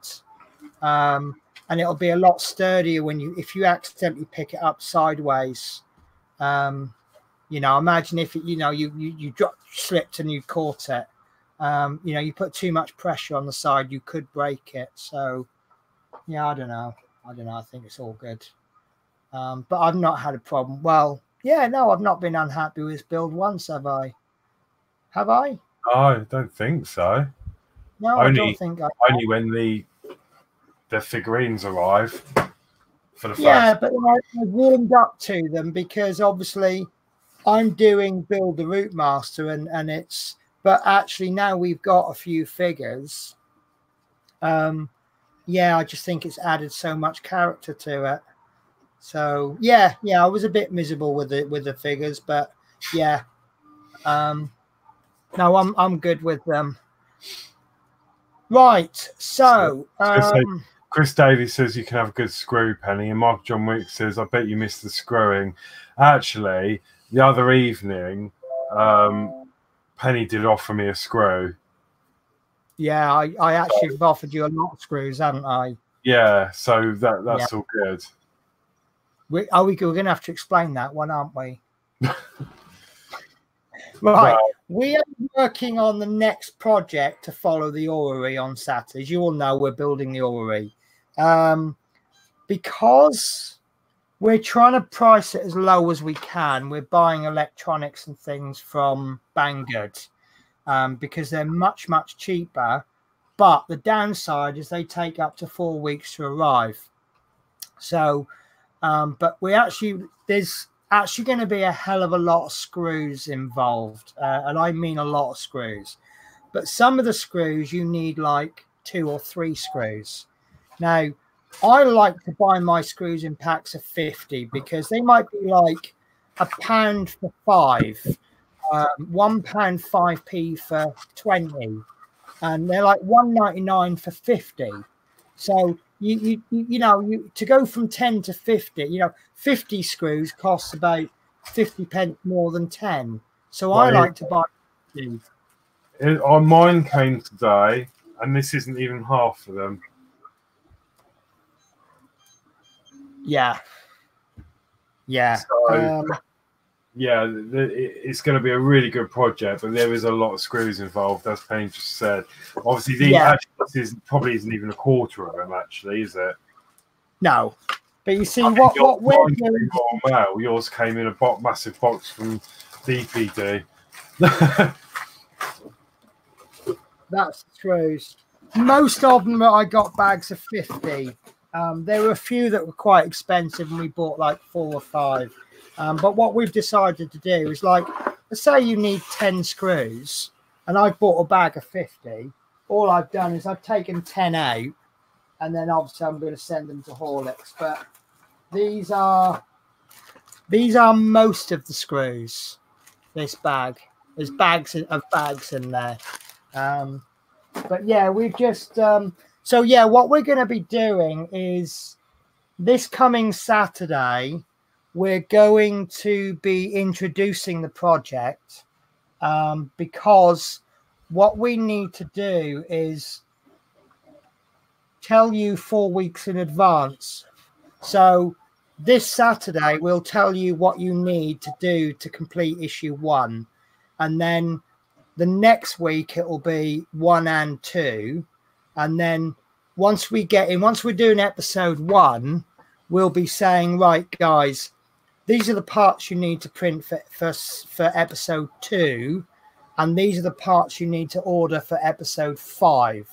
Because the ordered parts, but incidentally, the screws, funnily enough, the screws were actually cheaper to buy from my guy in the UK than they were to buy from Banggood. Even 100 was cheaper. So, but what we'll try and do is, with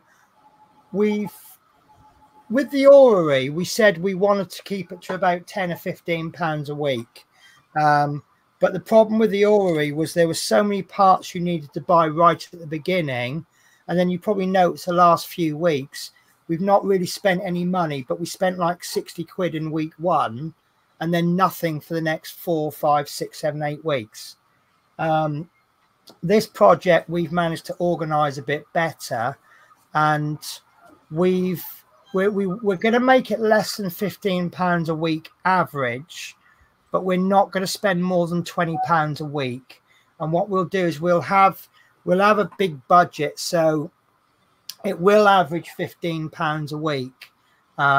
It's going to be slightly problematic because you've got things like how much was that big part? 50 odd quid? 54? Yeah, I think so. We've got I had 70 in my head, but no, I think it was about. It might have been 70. I think it was about 60. Yeah. Then we've got a battery, which is about 22 quid. And then you've got a battery charger, and then you've got cables. But some of the parts, like bearings, for example, you buy them in packs of 10, and you might use them in stage 1, but you might use 2. And then you need that same bearing in part 3. So there's nothing to spend in part 3 because you spent it all in part 1. Yeah, it's going to be. I like the project. Should I show a mystery part? I'll tell you what I'll show. I'm going to show you something so vague. This came today. This is black flexible filament. And I've never used black flexible filament before, but I bought this today, and in the next week or so, I will be testing it out. So I can't show you. I don't know how to store it, so I'm not going to take it out of the bag until I actually need it. So, but should we have a look? How do you store your flexible filament? Well, I only had a little test piece shoved in the box. So, but normally, obviously, that company sends you a bag, don't they? Well, this is in a. Oh yes, yes. Okay, yeah. It's a resealable bag. So let's rip it open and have a look. Just make sure you put the silica gel thing in with it. Ooh. There isn't one. Oh yes, there is. So right. So let's have a look at this. Oh, it's quite solid. It's not rubbery. Maybe I got the wrong one. But it bends.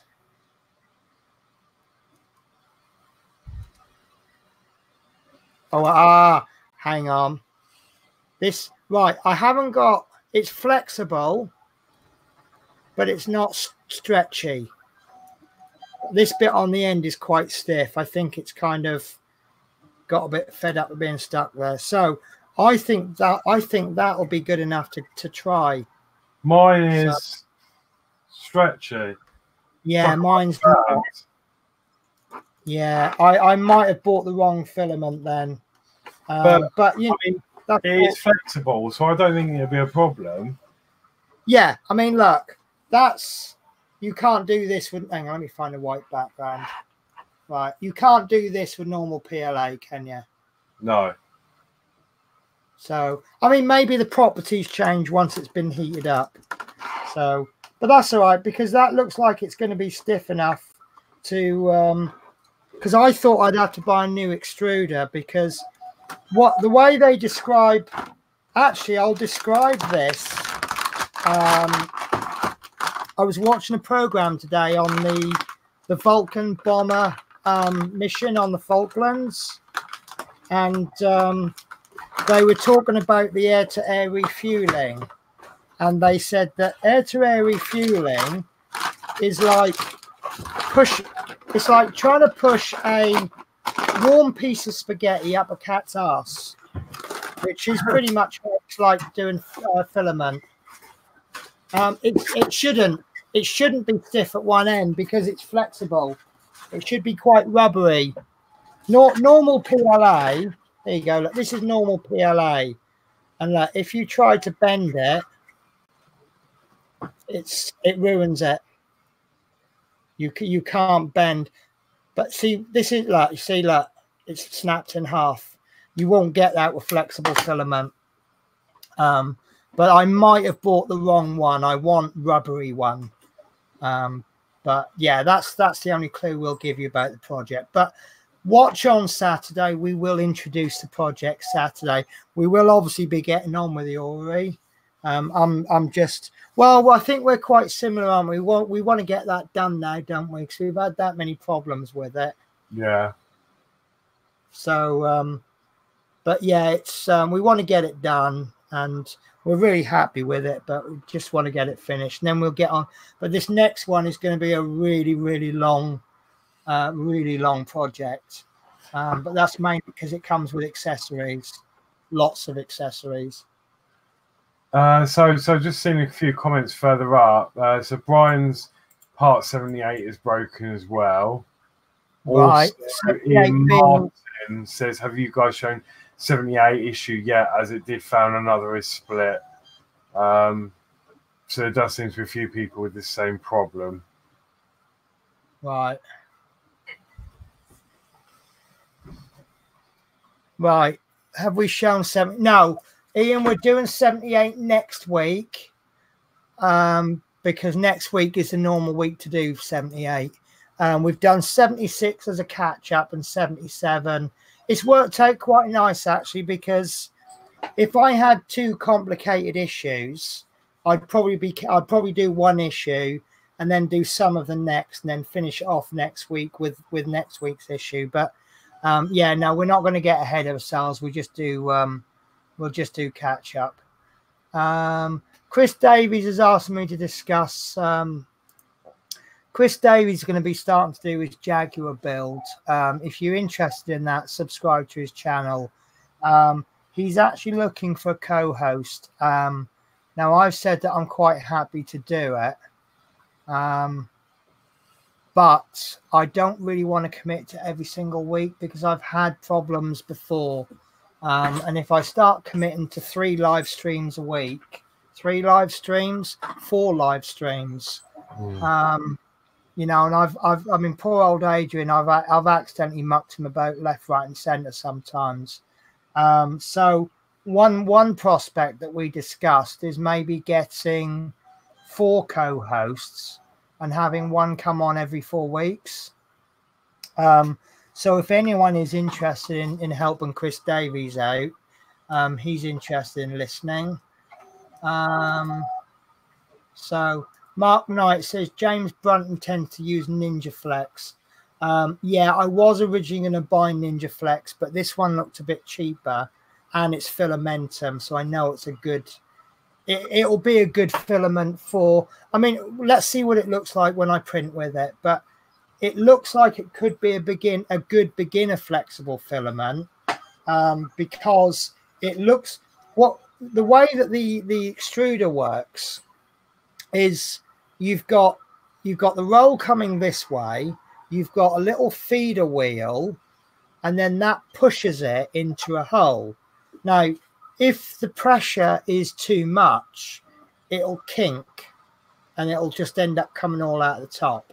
And that's what tends to happen, because you've then got to go down a long tube, and where the hot end is, it pushes it out through pressure. It's the filament coming in, the cold filament coming in, that's pushing the hot filament out. So what tends to happen with the flexible filament, obviously all forces are lazy. If there's no resistance, it'll keep going forwards. But if it's a little bit of resistance, it'll start to go up or down or left or right. So you need a filament that's going to force it in. There is a new extruder that I've noticed, Your CNC or something like that. I've ordered it, but it comes from America, and the postage is twice the cost of the extruder. But that should be with me maybe next week. So I'm going to try this filament. I think that is actually going to work in my Ender 3. So what I'll do is I'll print something very small, maybe do a small box about that big, and then I'll see what happens, and then I'll start printing stuff that's more elaborate. If it doesn't do what I want it to do, then I'll have to buy something like Ninja Flex. So, but you know me, everything I know from 3D printing, I've learned by getting it wrong somewhere. You make the mistake, you figure out where you've gone wrong, and then you put it right. Is that how you learnt, Horlicks? Basically, yeah. Yeah. I mean, I've wasted a lot of stuff. I bought bits that I didn't need to buy, but you learn from experience. You know, I know a bit about printing now, but look, things still happen. Yeah, yeah. So sometimes it's fundamentals. That reminds me, I'm just going to disappear for half a sec, because I've got a big print on the go.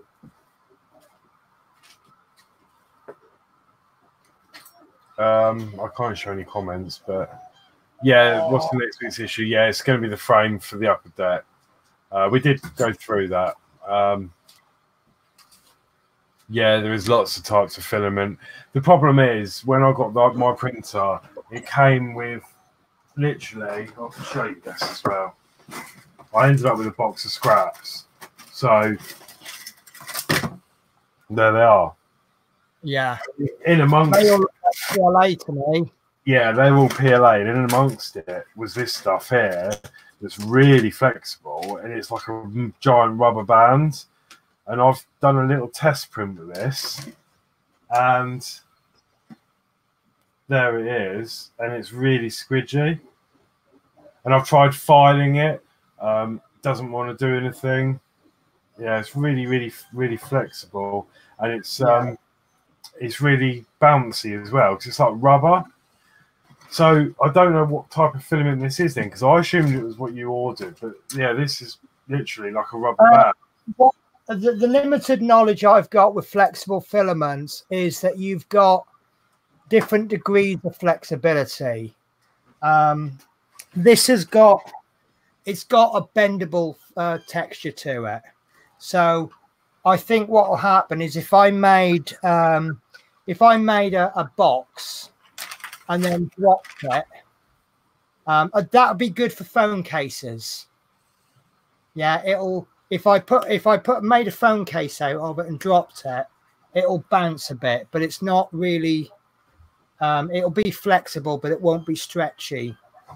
So, and if you get something like Ninja Flex, which is a lot more flexible, it's a lot more stringy, a lot more, rubbery. But I think the more rubbery it is, the harder it is to work with.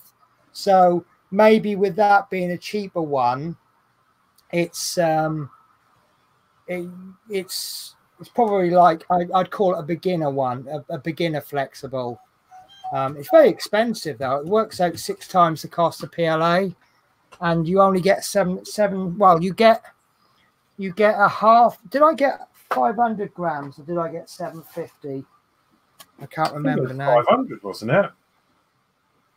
It might have been 500. Yeah, right. Normally, my filament cost me 20 quid.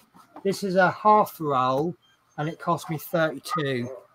So it better do something. But I'll try it out. I mean, do you guys want an update next week? See how I got on? Maybe I can print a little rod off. I did mention this. We play this little trick, and it seems like it works. The filament that I buy, I get a free sample with it. It comes, anyone will get it. You just select it on the website. The filament that Horlicks gets, he doesn't give a free sample, but he does write in the comments, I was recommended by Penny, and he seems to get free samples, right? So I, in return, when I make my orders, I always say, oh, I recommended Alex. How did he get on? And this time they've sent me this. And this is nylon-based carbon fiber reinforced. But the guy knows when he sends me a posh sample, I'll do a YouTube video on it. The last one I did was wood filament. So when I did the wood filament, I printed a little groove because it's a decorative filament. The reason you buy nylon carbon fiber is because you want something strong. So what I thought I'd do is I'll make some little rods, you know, similar to the ones I made for the bus stand. And I'll make them about that long. I'll make one out of PLA, 20% infill, one out of PETG, 20% infill. And then if I've got enough filament, I'll make one out of this carbon fiber one with 0 infill or 5%. And I'll make another one with 20%. And I'll do a very unscientific test. And I'll try and snap them on camera. And I suspect that the PLA will go easy. You'll snap that one, no problems. The PETG will be tougher to snap. The carbon fiber with no infill will probably be very hard to break, but I probably will make it. And the one with 20% will be impossible. So who's running off then? You can't run off. Fight Sleep's got to fly, folks. Work beckons. See you all next week. Yeah, I'm back at work 6:30 in the morning. So Dave Milne said he had a crushed cab. My newsagent's got it replaced. Oh, lovely, 2 days. That's really good going. I understand it's hard to get replacement parts now. I know there was another YouTuber having struggling to get parts, but he doesn't subscribe. He gets his from the newsagent. So I don't know. How's everyone getting on? Yeah, take care, Harvey. Harvey says he's got to go. Thanks again for helping us out last week. Really appreciate it. Yeah, thank you. Brian BS has to go as well. Has to be up at 6. I just realised I called him Brian Barr to start with. That's because my screen looks like an A, but when I actually bring it up, I can see it's an S. So forgive me on that one, please, guys. Right. So does anybody want to talk about anything else?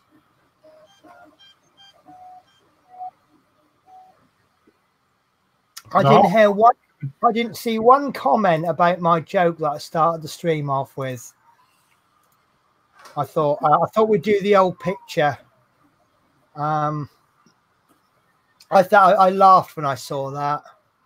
I was actually going to make a video intro. Can I show it, Horlicks? Can I show the video? Not mine alone, no. Go on, please. No. Just save it for when you get it done. Okay. I was trying to make a video intro, and I was just going to do a bit of editing, deliberately unprofessional looking, and I had a nice little clip, and what I was going to do was superimpose our picture. It wouldn't be anything flash; it'd be obviously photoshopped. And I was going to put our pictures over the top, and I was going to use it as an intro for the show. But sadly, I was unable to. I was unable to download the video, so I don't know if I think my antivirus is a little bit too clever, and it won't let me. So bear with me. If you ever see me lean over like this seat being very, very cheap, it's the seat screwed into the bottom. And as I sit on the seat, they work the way loose. And I actually didn't realize this when I first bought it. And I actually fell off because the screws had worked their way out altogether. So what I tend to do, I've actually lost one of the screws, but I've still got 3 screws in. So I usually have a little feel every now and again. And if I feel them loose, I just tighten them up finger tight. So that's your excuse. What's the real reason? I don't know. What else would I be doing in this position? Scratching your bottom. Well, I could do that, but I'd do that anyway. I have no shame. I'll admit that. Well, let's put it this way. The other night when we were having a hangout style chat, you didn't notice I was getting undressed, did you? You were getting undressed? Yeah, I came home from work and we went straight on to a little chat to sort some things out. Oh, yeah. And I was getting undressed. I don't know if did you not notice me doing this? So that's how little shame I have. Right, Penny, I could hear the cops. Do you know what? I didn't even notice it. I think I've just got used to the noises in my area. So yeah, maybe there was. Maybe they're probably after my. Did I tell you about our next door getting repossessed? Or, well, basically everyone got.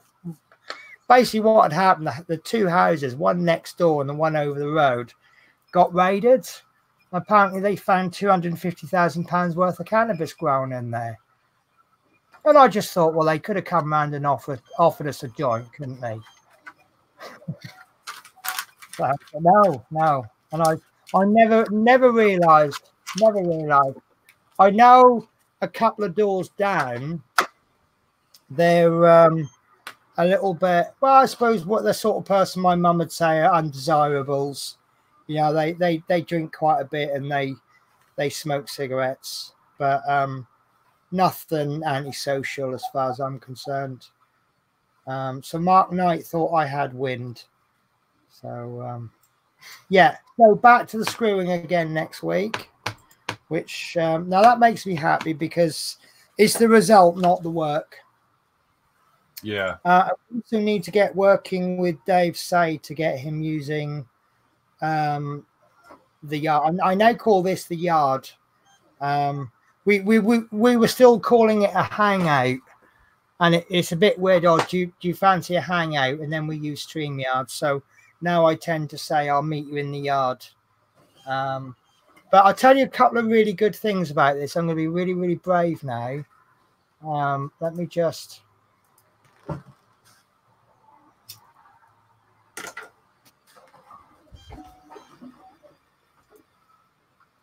Sorry, I'm just setting this up.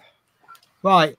As you know, if I accidentally press the wrong button and I end the stream, sorry, I come out of the stream, I can't get it back, can I? But with this, I'll show you. No, she's gone. So Penny's pushed the wrong button, which has happened on more than one occasion, and left me streaming on my own, and I've got no way to stop it. Hopefully that worked. So yeah. If I, yeah, I just checked on the replay. So what I'd done there was I accidentally closed the tab, which obviously made me leave. But all I do is I go back in, and I can pick up the stream. It will not stream. It will not finish streaming until I hit a button called End Broadcast. And that button is nicely located in. I just realized I'm back to front, aren't I? But it's nicely located right in the top right-hand corner of my screen. So, and the other thing I like about this, on my monitor, this is the correct way round. If anyone's ever done a Hangout, you'll notice that on your monitor on the screen, it's actually all reversed. It comes out the correct way on the stream, but the monitor that we're looking at, it's reversed. But on this one, it's not reversed. So, and I've just checked the replay on the stream. I can see it's the right way around, but on my screen, it's the right way as well. So, I love this StreamYard. If they have an option to support it in a small way, I would jump at it. Right, have I thought about doing a series on basic printer use? I, for one, am lost when you talk about printers. Maybe incorporate it into small project build. I do realise that you are very busy. Well, coincidentally, we do have a show on a Saturday, Trevor, where we do builds, but they are primarily 3D built. So I don't know if you've seen our Saturday shows. I don't know if you have time to, but this is the orrery that we've been working on. So this is loads of 3D print. Obviously, there's other parts as well. Perhaps we're a little bit guilty of not going into the 3D printing quite enough. I think sometimes what we do is we go, oh, yeah, we printed this off. So maybe we should go into it more. We'll certainly have that opportunity with the next project, won't we? Yeah. Because each episode is going to be cost based. Like the first episode is actually going to be quite short in terms of the build, because there's some quite expensive part. When you've got nothing to start with, everything is like, you know, you spend £6 on screws, but then you've got enough screws then to last you 20, 30 stages. So yeah, I'll put that up. Sorry. No, I was saying, yeah, I'm really, really excited about that. I'm excited about the orrery. I mean, this is mine at the moment. Hopefully Penny's will look something like this come Saturday. But but yeah, I think I was really excited about doing this, but this new project I'm even more excited about. So much so, I said to Penny the other day jokingly, should we just trash this and get on with the new build? Yeah. I think what excites me most about it is that it's a bit more of a community project. I think if people took part and built their own, then we could perhaps meet up one day and have, I don't know, competitions. But it's not cheap, I'll be honest with you, but it's £15 a week over 6 months. That kind of buffers the cost a bit, doesn't it? Again, it's like hit and miss as well, isn't it? Because like doing any sort of project or hobby to start with, it's going to cost money. Like Penny and her painting. I mean, I haven't given up with the painting. I'm still going to give it a go, but obviously I'm a beginner level painter, and I've got about 5 bottles of paint here, and plus Penny donated me a few. So that's going to sit on the shelf. That's fine. So next time I do a project, I've got paint. It's a bit the same with the 3D projects. Obviously, yes, because it's a new project, we've had to lay out on extra rolls of filament and things for colours that we didn't have. Like I've only got a couple of colours, but I'm now expanding my colour. And these are massive rolls, so I'm not going to get through all of this for this project. So next time we do another project, for instance, we've probably already got the colour, so that would be less spend on the next project. So it goes without saying, and like Penny said with the screws, you know, we order the screws to start with because we need them, but you order them in bulk, they're cheaper, but then they're going to last you probably for the whole build. So you haven't got to lay out for them again. And then if you buy even more, it'd probably be cheaper, and then you might have some for future projects. Yeah. I mean, it is similar to the painting. What I noticed was when I first started painting, every color you paint, you need 3 colors. So if you're painting red, you need 3 shades of red. So if you paint white, black, and red, that's 3 colors. That's 9 pots of paint you need to buy at £2.50 a pot. That's a lot of money. But then you paint your projects, you put them in your little container, And then the next project you do, you might want, for example, white, black, and blue. You've already got your whites and your greys. You've got your blacks. So all you got to do now is buy 3 blues. And then you might do another one. It might be white, black, red, blue, and green. Well, you're now using 5 different colors, but you only need to buy 3. And then you very quickly get to projects where you don't need to buy any paint because you've already got them. And that's pretty much how it's working. The number of times I've had to buy screws to do a project, but now this is my M4 screw collection, where I'll buy, you know, if you need like 4 of these, I'll buy 50 for £2, because it's only, most of the cost that you're spending on screws is actually the postage cost.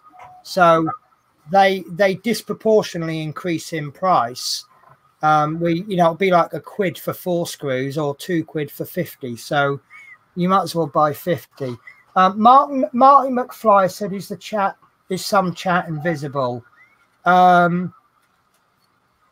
I don't know. I don't think so. If I've missed anyone's comments, I do apologize. I'm trying to keep on top of them. I mean, it's so many comments, which is absolutely great, but it's also hard to keep up with. Yeah. Trevor Rodway's also said that he does watch our show Saturday, but it's all in the setup of the printer and how you arrive at parts. Right. So this Saturday, we're going to be doing some tube bending. Excuse me. I should have already done the tube bender. So what I'm going to do is we will make the tube bender and print it off ready for the show, but we will actually make a tube bender using Tinkercad on the show. And I will remind me, if you're watching live, by all means, if you ever want to stop us and ask a question, that's what it's all about. You know, ask any question you want and we will explain as much as we can. We're not the big experts on 3D printers. There's a lot of people out there, Makers, Muse, you know, people like that. They know everything, but, well, what they don't know probably isn't worth knowing. But, you know, I've come in, I've been 3D printing for a year. I know what I know in a year. And I've not really been that adventurous, have I, with filaments? No, and do you know what? Yeah, we can sort of go through the basics, but it's very difficult because what we've found is every 3D printer is different. Yeah, every one. So, I mean, we both use a program called Cura, and we use that to slice the files. But there's a lot of people out there that will tell you Cura is a pile of poo and to use Slicer or something else. And I tried to use them and I can't get on with them. But I go by the theory of the first one you pick up is the one that you use best. I'm a PlayStation fan because I picked up a PlayStation before I picked up an Xbox. But most of the people I know who are Xbox fans, they picked up the Xbox before the PlayStation. I don't like the controller because I've got used to the PlayStation one. I used Cura before I used Slicer, so I probably just don't like Slicer because I'm used to Cura. But it does a good enough job for me. So, you know, and that's why I got upset about Google Hangouts, because Google Hangouts is what I've got used to. But I'm just glad this one's so good. Right, so it's 10 o'clock. Horlicks is looking absolutely shattered. Did you? I didn't keep you up that late last night, did I? 1 o'clock. 1 o'clock. That's quite early for you, isn't it? No. Well, I normally go to bed at midnight, but yeah, I had a late night before. More the car being ill at the weekend, I didn't have much sleep then. Yeah. And then it's all caught up with me, really. And then obviously I've had quite a busy day today. Quite a lot of pressure at work for the new season, so I'm having to do 20 jobs at once. So I've been really, really busy today. And yeah, just on the go. Obviously, we're I've had to come home and I had a shower. Just bear with me a sec. I need to just check something. Right, I'm going to do something blatantly naughty. Oh, we haven't got the description up. Right. This is a complete and utter change of subject. The end of August, 25th of August, the company that I work for are going to be taking part in South Wales Pride. We want to put a bus up. I'm just checking the dates. I'm pretty sure it's the 25th, 24th or 25th.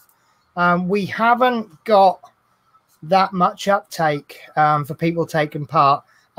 Being a bus company, mostly a manly man's job, they don't really want to go to Pride. But if anybody is interested, I'm not asking you to comment now, but if anybody's interested in going to South Wales Pride and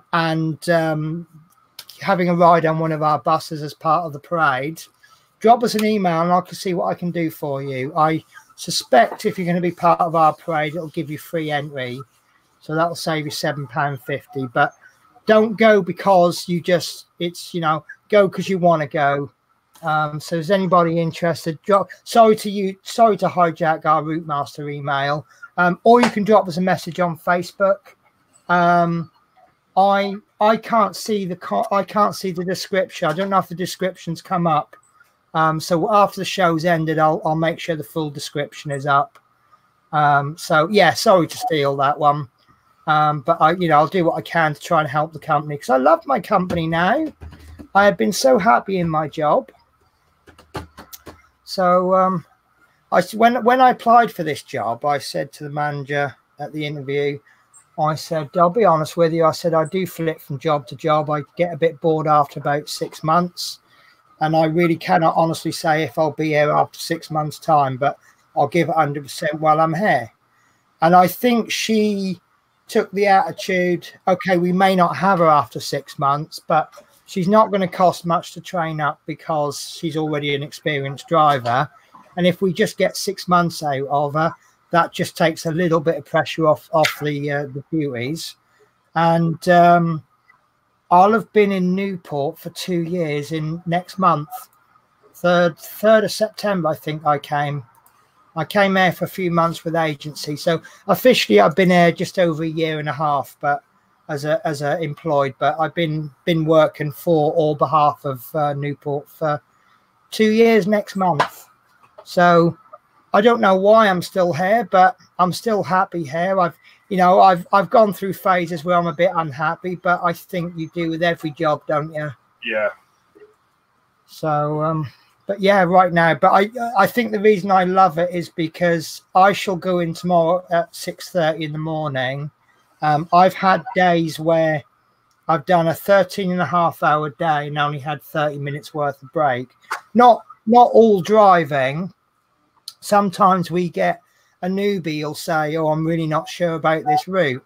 So you'll go out with them and you're standing on the bus, which is actually quite tiring. But if you're on a bus mentoring someone, you're not resting. But then on the flip side, I've had 14-hour days where I've only done 3 hours worth of work, which is actually, in this heat, is worse because you can't really rest in the canteen because it's like an oven. 2 weeks ago, I was moaning because they'd never given me any rural work. I'm like, oh, I'm always stuck with town work. This week, I've been moaning because they've given me nothing but rural work. So I really don't know what I've got. And I've always said my favorite route is the ones that I haven't driven a lot. So like our Ringlands, didn't really enjoy them because I get them like every single day. I've not touched a Ringland for 2 or 3 weeks. So if I went in tomorrow and they said, oh, got a Ringland for you, I'll probably go, yes, nice one. Mentoring, mentor. Did I say it wrong or did you just write it? I call it mentoring, even though I'm not actually properly a mentor. But yeah, so I shall waffle no more. Incidentally, I can see the viewing figures on this streaming software, and I can see 22 people, 23 this is after this build has ended. When we first started this, weren't we getting roughly that sort of figure at peak? Yeah. So that's really, really good. And I think, yeah, shadowing is another word for it, Dave Mill. I think it's mostly down to the viewers because it's like, do you remember the old days of internet relay chat? And you used to just go there just to chat to people. I think that's pretty much our chat is our comment section is pretty much internet relay chat. I know there's a couple of people on here that watch the show and they take part in the comments, but they don't actually build it. And I think that's why the show was great, because of you guys. And I know I say that nearly every week, but I say it because I mean it. Yeah, definitely. So really thank you very much for making this show great. And long may it continue. And I'm actually, do you know what? The more successful this show gets, the more worried I get, because we know there's an end date. And I just hope something comes out the week that the bus finishes, because I just want this to continue forever and ever. I love Wednesday, and all the admins on the Facebook group, they all get excited on a Wednesday, don't we? Yeah. And we don't call it Wednesday anymore. We call it Route Master Day. Yeah. And it's brilliant. And yeah, so thank you very much, guys. Right. So unless someone's got an important issue to bring up, I'm gonna I won't say, I was about to say sing the show out, but I'm not going to sing the show out. So have you got anything else that we need to bring up, Horlicks? No, I don't think so. Just that I've had my issues this week. And yeah. So does that mean you'll have a video on Monday? Yeah, I don't even know hang on. I've lost where I'm at. I suspect I know the answer to this, but are you doing a catch up, or are you just going to do one on Monday and then do one a week? Yeah, because they seem to be getting late every week, every month now. So I'm thinking that if you don't do a catch up, then that means if they do go back to normal, then that means you've got an extra week or two to make the video. Because if you're anything like me, actually, no, I've just changed my mind. I will be doing a double issue on Monday. Okay. I mean, it's your call, it's your channel, but if you're not subscribed, sneak peek. There you go. Okay. Yeah. So, yeah, I'm doing 59 Monday. Lovely. So, and probably 60. 59, is that, just hold that up for me? It looks a bit like this one.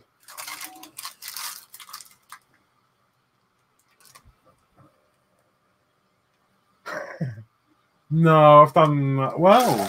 Oh, you've done it? No. Well, hey, what's that one again? Sorry. This is the rear wall with the little bin on it. This is the one that goes. There'll be a bit there, and this will be the outside. No, I haven't got that one yet. Oh, okay.